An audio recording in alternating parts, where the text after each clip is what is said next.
Little Red Riding Hood. Once upon a time, there was an adorable little girl with cheeks the color of strawberries and a poppy-colored hood. She was known to all as Little Red Riding Hood. One day, her mother asked her to take some freshly baked butter biscuits to her poorly grandmother. In the forest, Little Red Riding Hood bumped into the wolf. Unaware of his fearsome reputation, she told him that she was on her way to her grandmother's house, on the other side of the forest with some tasty butter biscuits. His mouth watering at the delicious aroma of the biscuits as well as the sight of the little girl, the wolf raced across the forest towards grandmother's house. First to arrive, he knocked at the door. "Come in!" Grandmother called out. So the wolf went in, pounced on the poor old lady, and gobbled her up whole.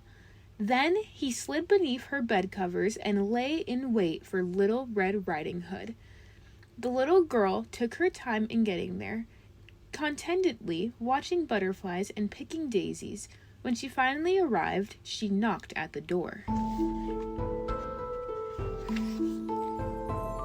"Come in," said the wolf, imitating grandmother's voice.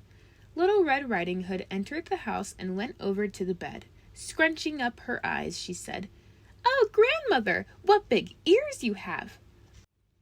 "All the better for hearing you, my dear," replied the wolf in his sweetest voice. "But grandmother, what big eyes you have!" went on Little Red Riding Hood in astonishment. "All the better for looking at you, my child." "And grandmother, what big teeth you have!" "All the better for eating you up," cried the wolf, pouncing on the little girl and gobbling her up.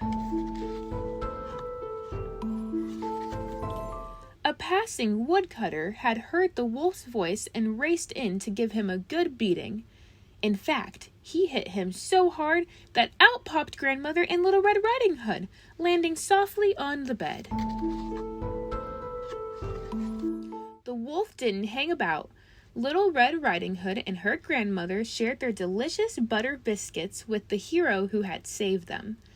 And as for the wolf, he was never to be seen again. The end.